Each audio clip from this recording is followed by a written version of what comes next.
Are you working? What kind of work do you do? This is the Punt and Pass Podcast. Welcome in to the Punt and Pass Podcast. I'm your host, Drew Butler, joined alongside my co-host, Jake from. Be sure to follow us on social media at Punt and Pass on Twitter and Instagram. I'm at Drew Butler. He's at From Jake, puntandpass.com, the number one destination for all things college football. Well, after 14 weeks, Jake, the regular season is over. That's right. Conference championship weekend was this past weekend. Of course, tons of drama. The college football playoff, Final Four. The last year that the playoff is just 4 teams was announced yesterday. We're going to break it all down. I was at the SEC championship game. I have a lot of thoughts. How are you, Jake? Man, doing good. It's bye week for us. Oh, so you guys we're are on bye week. late. We got I think Wow. the latest one. So going on the bye week, ready to rest up a little bit. Got to head home to Athens. Oh, sweet. Yeah. So we're excited about that, and just gonna do all that, everything that goes with that. But man, the game was crazy. I'm doing good. Really, just can't wait to just absolutely unload on this episode. Before we do that, quote unquote, unload, whether it is in regards to the SEC championship, probably more so in the Final Four college football playoff rankings. I got to tell you, this episode is presented to you by our awesome friends over at Solomon Brothers Jewelers. Guys, it's the holiday season. Look, we're recording this on a Monday. It's December 4th. The countdown is on. If you're in a pinch to get the best holiday gift possible for you or your partner, you've got to head on over to Solomon Brothers Jewelers. Solomon Brothers has the biggest selection, the best quality, and the lowest prices guaranteed in an in-store experience that is totally unmatched. 2 amazing locations for you to go check out. One in Alpharetta, just past the Avalon. The other in Buckhead, 17th floor, Tower Place. They have the largest diamond and jewelry inventory in the Southeast. They have an amazing Rolex and watch selection for the guys. And the store is for anyone with any budget. Just mention Punt and Pass or myself or Jake, and you can get 10% off your jewelry purchase. Go check them out on social media at Solomon Brothers on Instagram and Twitter. SolomonBrothers.com. All right, where do you want to start? Should we recap the SEC championship first and then go into the college football playoff rankings? If you live under a rock, the Final Four are Michigan 1, Washington 2, Texas 3, and Alabama 4. So Michigan plays Alabama in the Rose Bowl.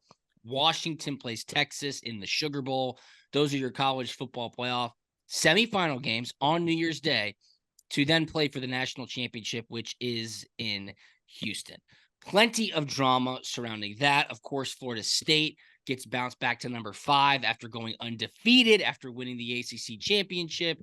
Georgia gets thrown all the way back to number 6 from number 1. No number 1 seeded team had ever been bounced out of the top 4 on the final week of the college football playoff. But I do think, Jake, we should probably start with the breakdown of the SEC championship game. Once again, Georgia took on Alabama inside Mercedes-Benz Stadium, and Alabama won.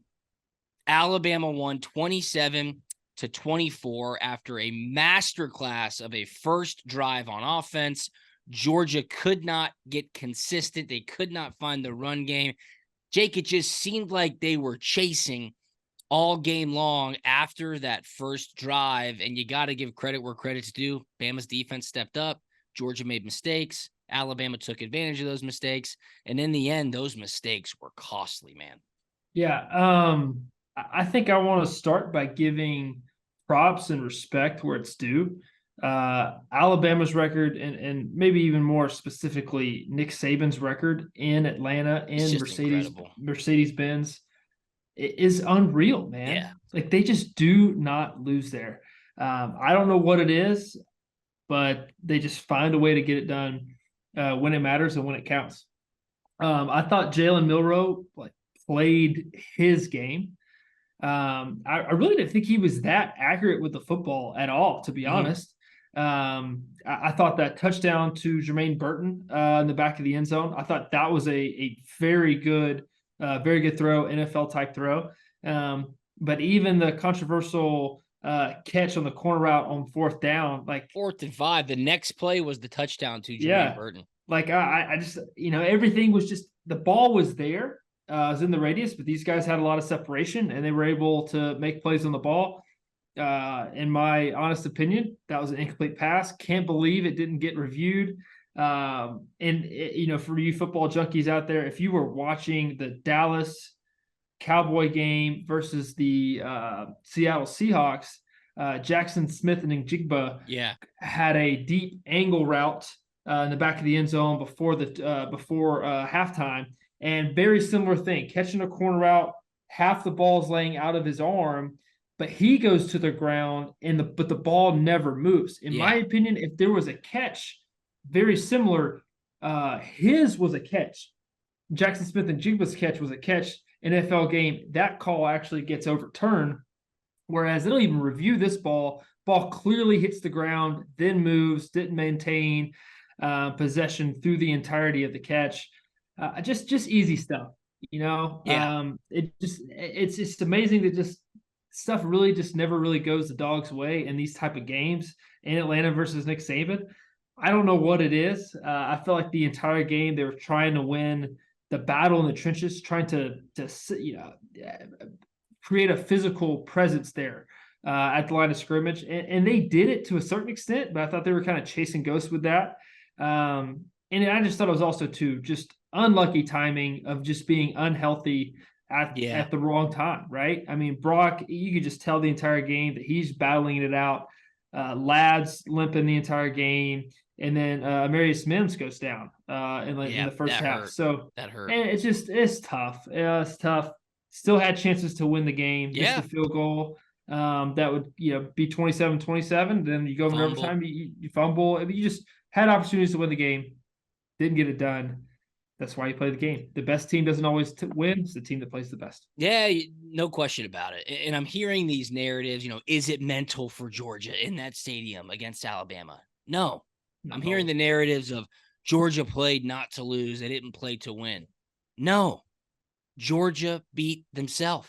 That's what happened. That's not taking anything away from Alabama, because what Alabama did was they pounced on those opportunities. The false start, which then backs up the field goal to a 50-yarder that goes off the upright. There's 3 points right there. That is a turnover. Okay, that is a turnover in the game. And then, of course, the crafty end around backed up way in your end zone. People are going to blame Coach Bobo for the play call. Go watch the 49ers game. The 49ers scored on that very same play yesterday against the Philadelphia Eagles. There was obviously some miscommunication, or Dylan Bell just didn't catch it. I don't know if you have any thoughts on who's to blame in that moment, Jake, but that's a quick bang play. They put it on the ground. Alabama gets it. Big props to the defense because they held them to only a field goal there deep in the end zone. And that's 6 points right there. You lose the game by 3. I think anybody would tell you Georgia did not play a great game. They could not find the run game, right? Kendall Milton really nowhere to be found after that first drive. When Georgia did drive in the fourth quarter to get it within 3 points, he was big on that, but they lost on the line of scrimmage. You could just see it. I was there in person. They were getting pushed around, and there was not really a lot of chunk plays. And that one drive where, man, Jalen Milroe just kept going to Isaiah Bond. That was the backbreaker. It took it to a 10-point lead. And then you knew Georgia really had to create some plays with urgency, and they just weren't able to do it. Alabama is a sound football team. They've been playing relatively well. I mean, throw away the Auburn game. That's an in-state rival.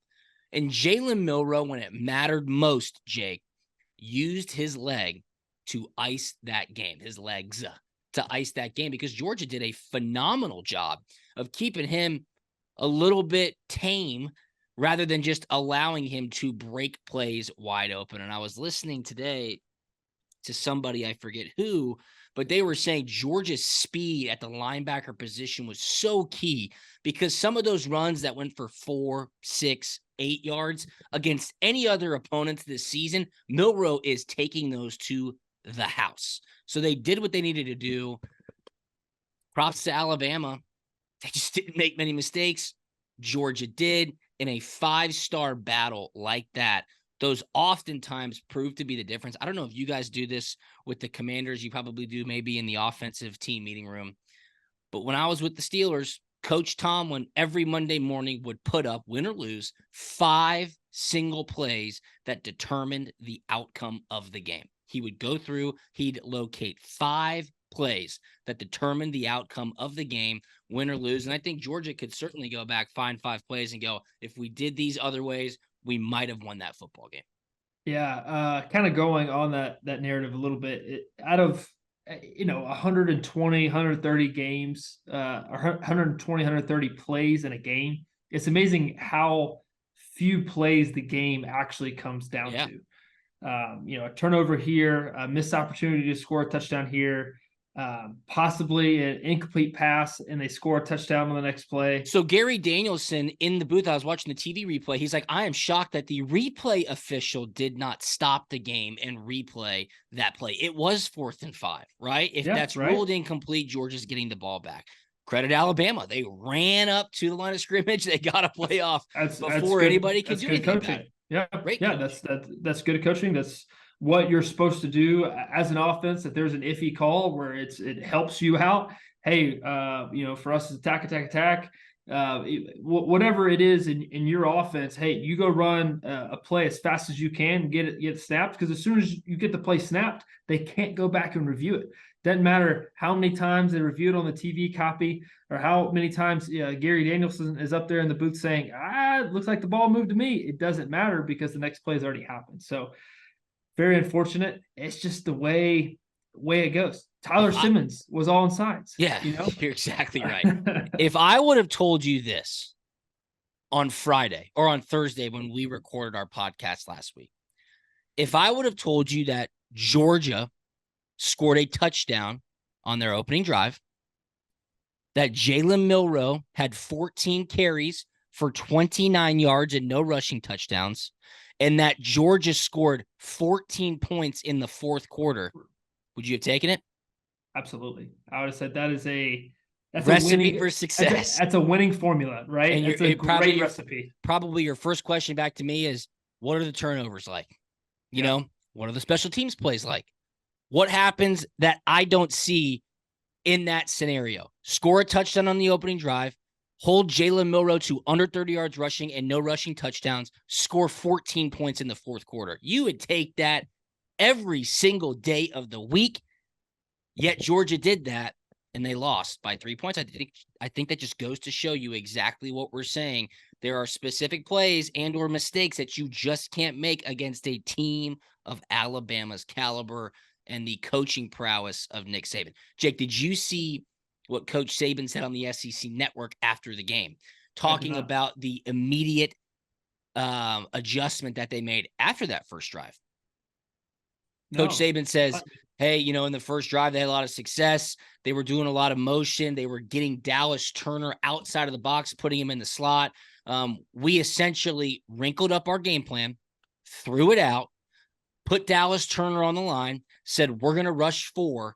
And he goes, that's what really just changed the entire game for us. And when they committed to just rushing 4, and they were 1, stopping the run, 2, getting after Carson Beck, when you could do that as a defense, get to the quarterback and stop the run game with just 4 guys, what does that do for the rest of the defense, Jake? Oh, great. I mean, when you can keep 7 guys in coverage, and if you can affect the quarterback, make them get the ball out only by rushing 4, that's just it's a winning recipe, winning formula for the defense, because they get exactly what they want. They get the guys in coverage just to be able to see and react to the ball, and they know the ball's coming out.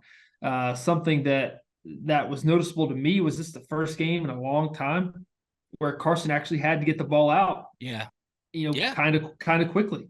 Like, I think there were a couple of games late in the stretch where Carson didn't even really get hit. Get touched. Game. Yeah. So it's a little bit of a different game for him. Just having to anticipate a few more things, having to see things open before they actually are. And sometimes that's really tough to do when you don't really know what the entire clear picture is going to be and how it's going to play out. So before the season started, we were talking about Georgia and the streak that they were on, and could they go undefeated again, and could they extend their winning streak, which got to 29 games.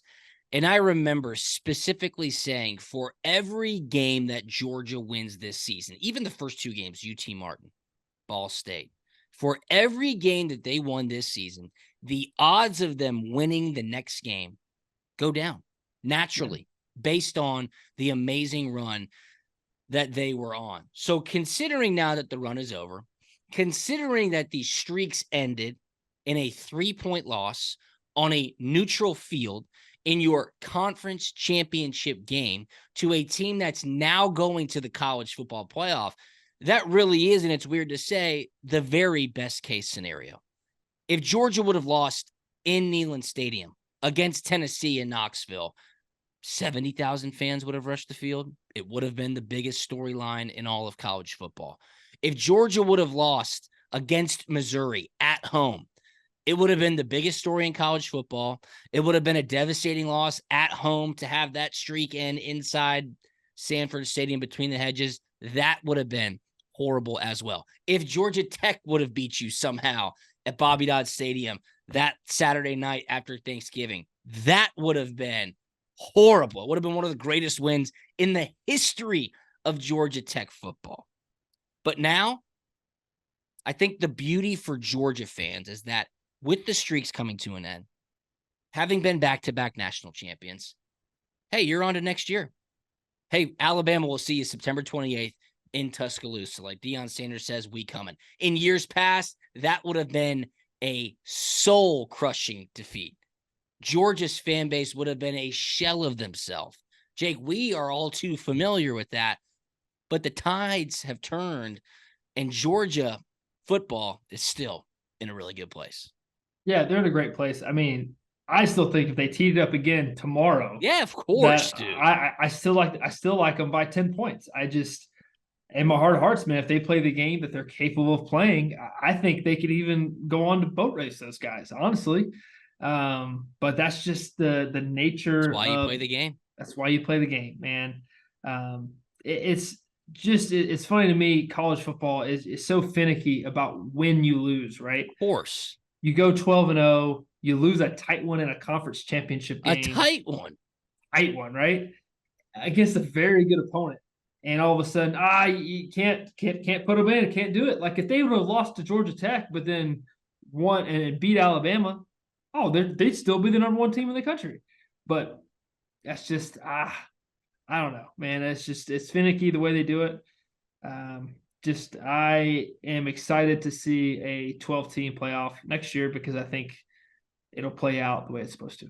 Yeah, no doubt about it. There's a great video going around of the great late Mike Leach, rest in peace, when he did a huge mic drop on the college football playoff. And he was like, hey, this is a great idea. Let's do what every other league does and just have a playoff that consists of 4 teams. He's like, check one, that's stupid. Nobody else does that. He's like, then let's create a committee of 13 people who have essentially no experience playing the game of football. Check 2. Really, really stupid. He's like, yeah, this is a great idea. Now let's just make it all subjective and you can just create rules as you go. And we'll just invite the teams that we want to come play in this quote unquote playoff. 3, check 3. That is really dumb. And he was saying that's what the college football playoff is. But yeah, it's your 4 teams. Your 4 teams. It's strength of schedule sometimes. It's eye test sometimes. It's conference champion sometimes. I don't know. That's it. You don't know what it is. So Washington gets in. They beat Oregon on Friday night in the Pac-12 championship game, 34-31. They looked really good. That was a big win for them. Michigan takes down Iowa. I'm going to talk about this in just a little bit. 26-0 in the Big Ten championship game. Michigan is the number 1 team. Texas boat races Oklahoma State 49-21 in the Big 12 championship game. And then Florida State finishes undefeated ACC champs 16-6 against Louisville. So your final 4, 1 Michigan, 2 Washington, 3 Texas, 4 Alabama. Am I okay with those 4 teams? Yes. Whatever. Do I feel absolutely horrible for Florida State? 100% I do. Could I sit here right now and make the argument and win the argument that Georgia is undoubtedly one of the 4 best teams in college football? 100% I could. The question I keep getting to that is, well, who would you take out? Any of the 4 teams. Take out any of the 4 teams. Take out Michigan. The Big Ten? Are you kidding me? The Big Ten sucks. Iowa was in the Big Ten championship game. Iowa was in the Big Ten championship game. Iowa making it to the Big Ten championship with that offense is one of the greatest coaching accomplishments in the history of the game of football. The fact that that team won 10 games is a direct referendum on how bad the Big Ten is. They couldn't score on my high school team. They are awful, and they were a representative in the Big Ten championship game. And should have won 11, Coach, if not for a missed call and a fair catch. You're exactly right. I forgot about that. I mean, it is one of the greatest coaching accomplishments in the history of the game of football. Washington, you could take them out and put Georgia in. Look, I know they're undefeated. I know they're a Power 5 conference champion, but I could guarantee you that Georgia is just as good or better, if we're talking about best teams, than Washington. But of course, Washington 100% deserves to be in. Texas. Let's talk about Texas for just a second. Good. Texas beats Oklahoma State 49-21 in the Big 12 championship game. Oklahoma State is 9-4. Okay? Oklahoma State lost to South Alabama at home 33-7. Just a few weeks ago, Oklahoma State lost to Central Florida 45-3. Why did Texas just get to jump from 7 all the way to 3 for winning the Big 12 and beating Oklahoma State? Who did Texas lose to? Oklahoma. Let's check Oklahoma's record. Oklahoma finishes the season 10-2. Okay?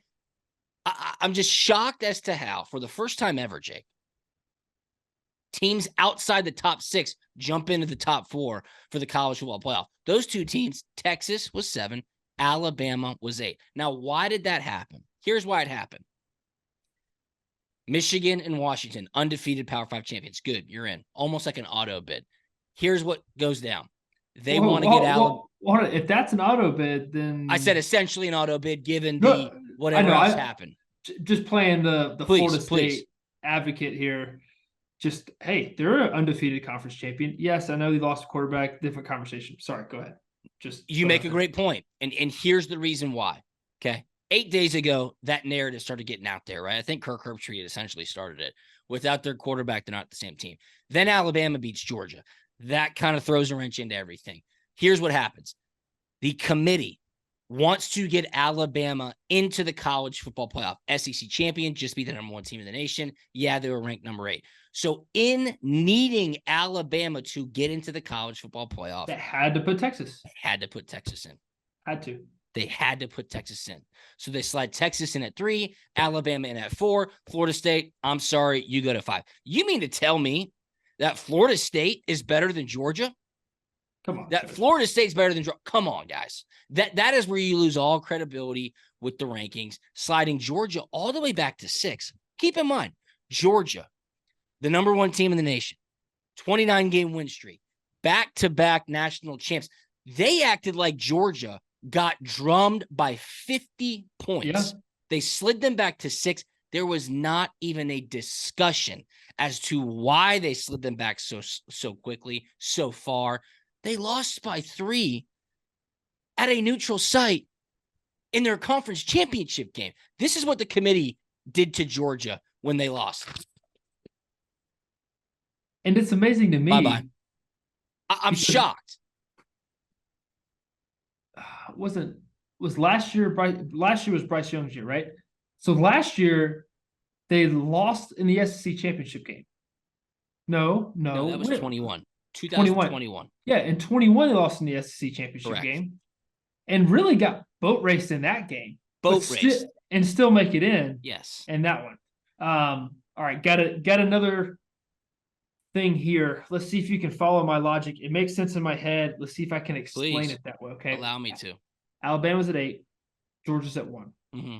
Okay. See, to me, logically, two things can't happen here. You can't have 1 go to number 6, and you can't have 8 go to number 4. Okay. Because if that win was so good for Alabama, right? Then there's no to move up that many spots. There's no way the number 1 team can drop that many spots. 100% agree with you. Does that, 100%. Does that make sense? Yes. Okay. All right. Just Yes. want to make sure that it made sense in my head. I just made sure I wanted to convey it and communicate it in an intelligent way. And look, I know all of this is dependent on what else is happening across the country, who's winning the conferences, what their records are. I get that. But last year, TCU lost the Big 12 championship game on a neutral site to Kansas State, who did not go to the college football playoff, by 3 points. Great. TCU went into the conference championship game ranked number 3. They lost that game. Guess where they were ranked on Selection Sunday? Number 3. They didn't move. So that's why I'm just confused as to why Georgia was a complete throwaway. A throwaway. Do not get it twisted. They threw Georgia out based on a 3-point loss on a neutral field to vaunted Alabama. So, and Florida State, I feel awful for Florida State. I think you may have been in Buffalo with EJ Manuel. Did you spend any time with EJ Manuel? I did not. No. He had an amazing take on the ACC network. He said, first and foremost, Jordan Travis, you have nothing to be sorry about. This is not your fault. He was like, you're an excellent young man. You're an amazing football player. The fact that they are pinning all of this based on your injury is ridiculous. Then he said, hey, Boob Corrigan, you keep saying Florida State's not the same football team. He goes, we all know that. Of course they're not the same football team. Jordan Travis, a legit Heisman contender for the majority of the season. No, they're not the same football team.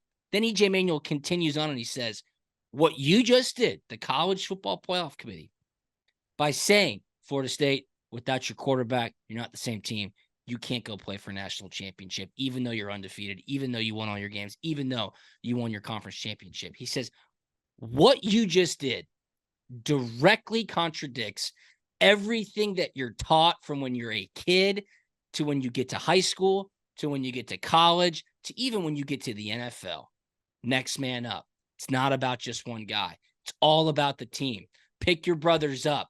Play as one unit. He goes, this is crazy, okay? Liken it to the Eagles a couple of years ago when Carson Wentz went down, Nick Foles stepped in. They went on to win the damn Super Bowl. So I get it. I totally get it. It sucks so bad.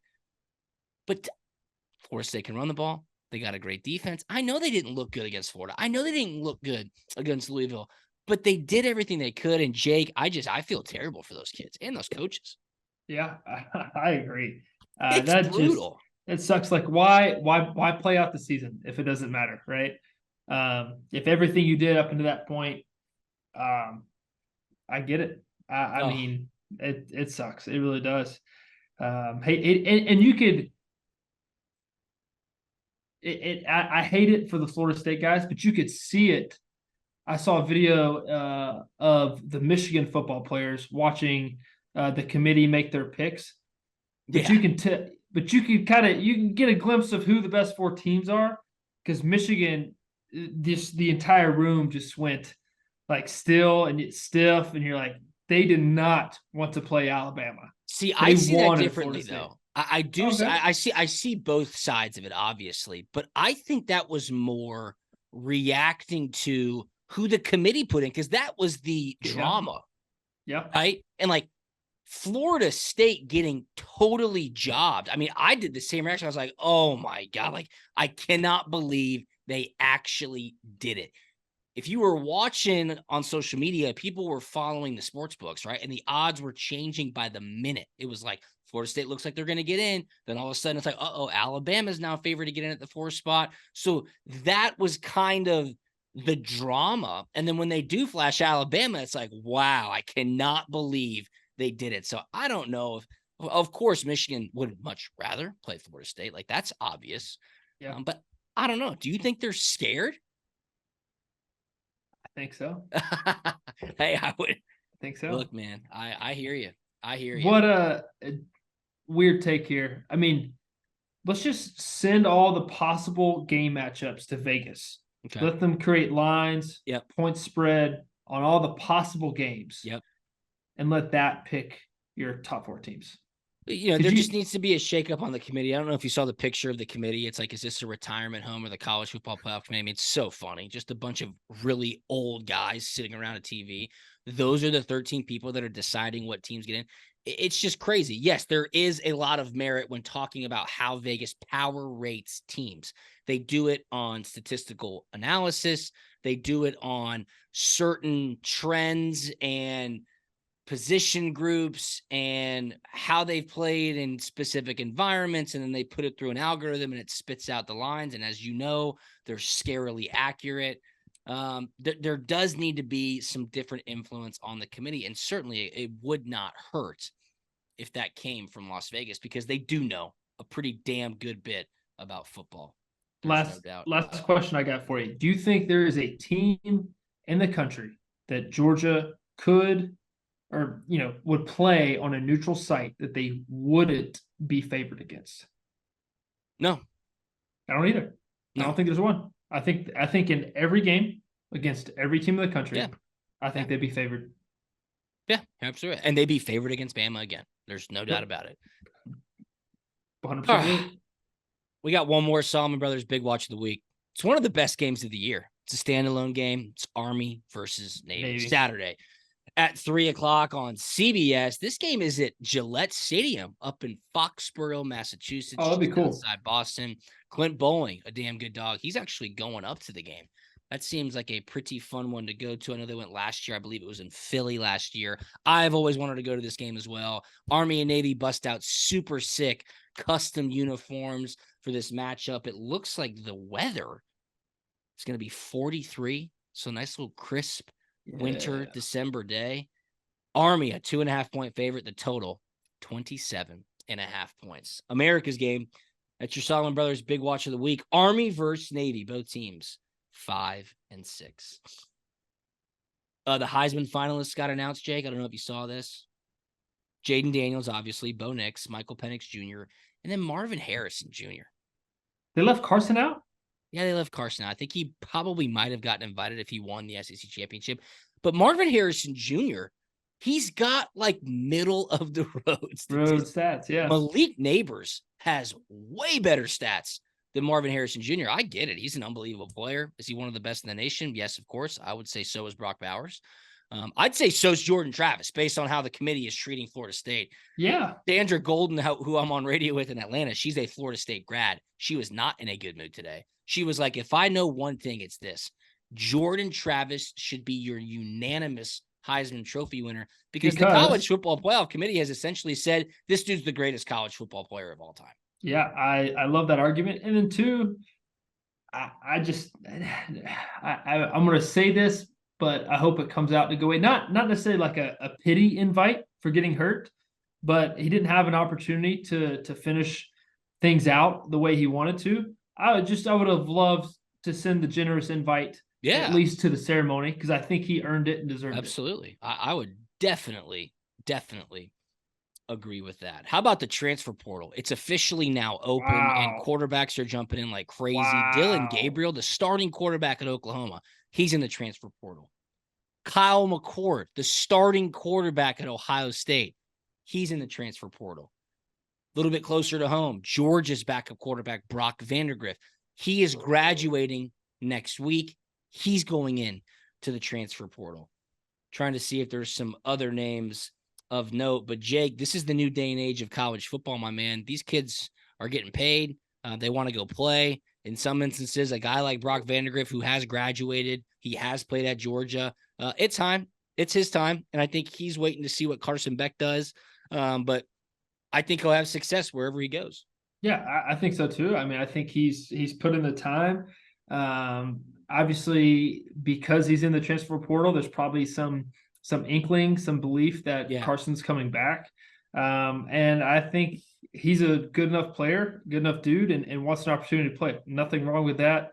For me, as a former player, as a Georgia fan, like to feel a certain type of way for these guys wanting to go and get the best possible chance to go play ball at the next level. Like Brock Vandegrift, he came in and put in his time and wants an opportunity. Like nothing wrong with that. Now, to me, that situation is completely different than some of these other situations. Oh, yeah.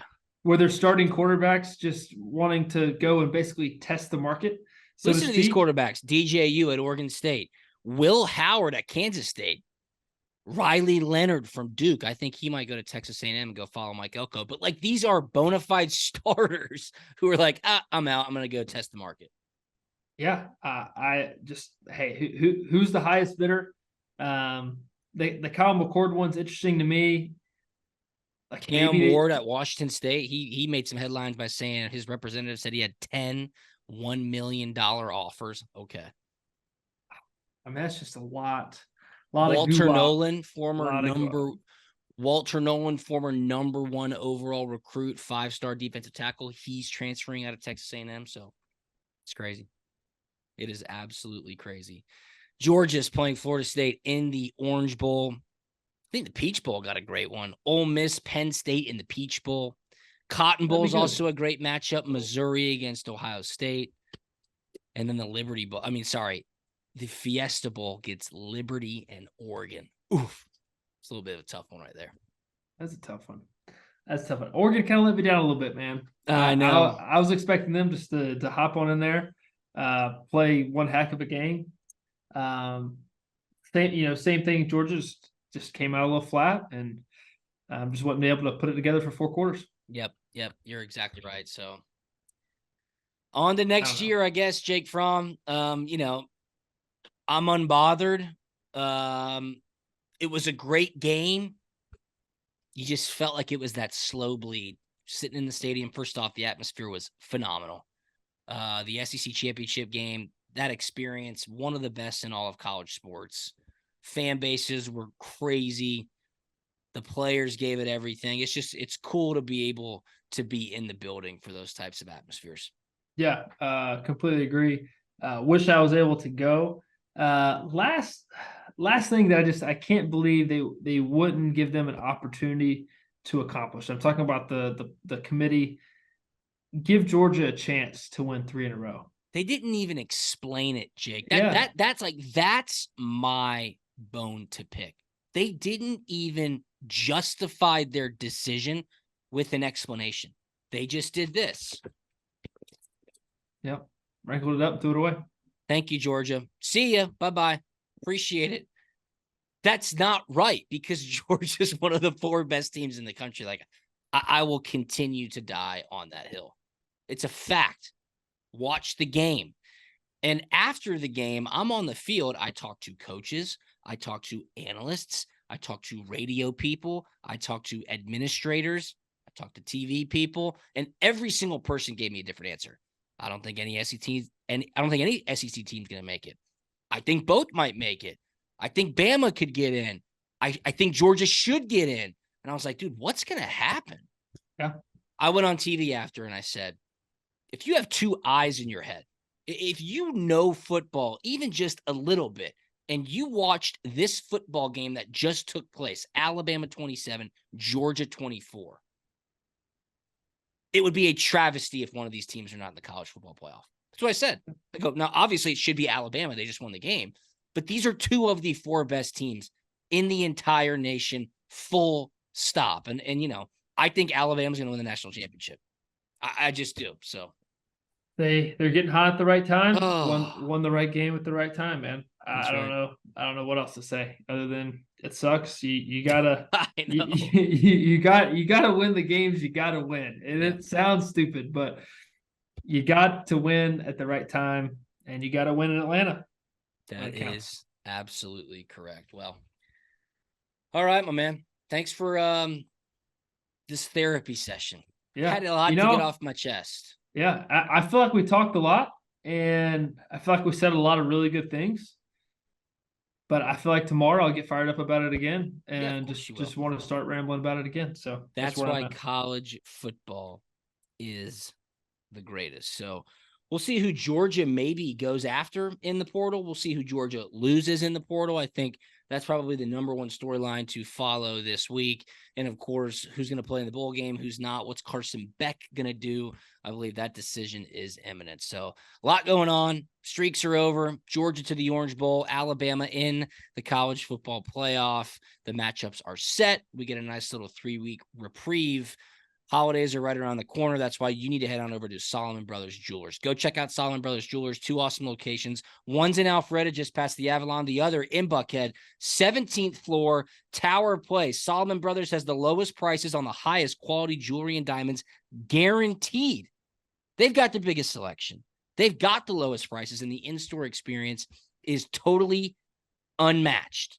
Mention Punt and Pass or myself or Jake. You can get 10% off your jewelry purchase. Make your holidays the best ones ever. Check them out on Instagram and Twitter at Solomon Brothers, SolomonBrothers.com. Check us out on Instagram and Twitter at Punt and Pass. I'm at Drew Butler. He's at From Jake, puntandpass.com. Jake, anything on the way out, my friend? Do you have anything for me? No, man, I don't. I think I'll just refrain and just say till next time. Till next time, we will talk to you on Thursday. See you. We out.